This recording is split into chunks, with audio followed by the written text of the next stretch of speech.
I remember something small with my parents and then just yelling and screaming. Like I didn't want anybody's help, but I wanted what I wanted.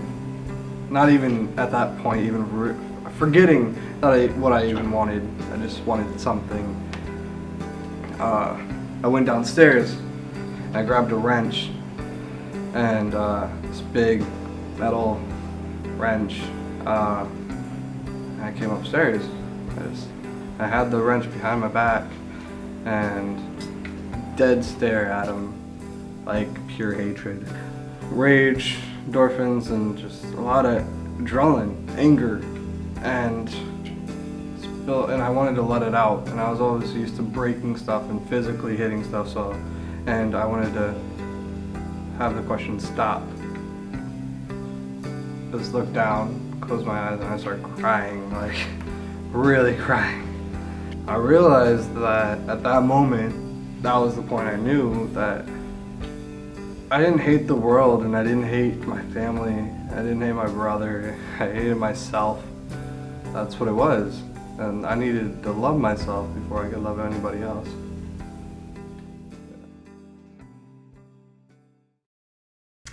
Ben joined our family in 2001. He was about 5 years old and we adopted him from Mumbai, India. I got off the plane, met my family, and we went to our new home. At first, the first couple of years it was very good, simple, and then I started growing up and started around the age of 10 or so, got emotions and didn't know how to control them. Rough. It was rough at home before Gillis, for sure. We talk about it sort of like the old frog in the pot. We didn't really know how bad it was until at some point we woke up and thought, what? We can't live like this. This is just crazy, and we weren't really sure how we got there. It was a lot of arguing, fighting over little things. And very exhausting, very difficult. Lots of stress on just our household in general, all of the members, all of them. For the very first meeting, it was the first time in years that I had felt hope and like somebody understood what I was talking about. There are things about how our household was working that, you know, you can't tell your other family members, and they don't understand what you're talking about. Well, just do this or just do that. People want to fix with all these suggestions that, of course, we've already tried everything we could think of. And so you stop talking. These folks did understand. They could say, I know exactly what you're talking about.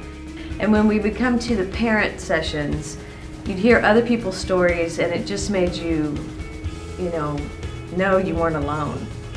And that was huge, because you feel alone when you're in your house and it's hard and you don't want to ask for help. We were surrounded by people who knew what we were talking about and had strategies to help us. I learned that I just have to let some battles go. That was the first step, was just to accept an answer, no matter how much I hated it, was just let it go. The support was immediate, and that was wonderful because we really needed it.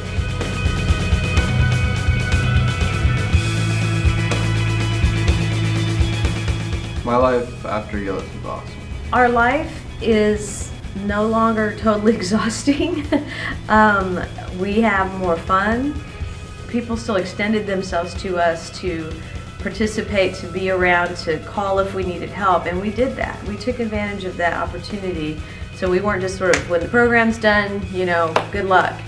We felt like we could come back and knock on the door anytime we needed to, and we did do that sometimes. In the middle of all of that, I remind myself of how much as a family we've grown and how much better we do. I'm just grateful that Gillis is available, and that I hope people will continue to support it. We get to do what families are supposed to do now, and that's wonderful.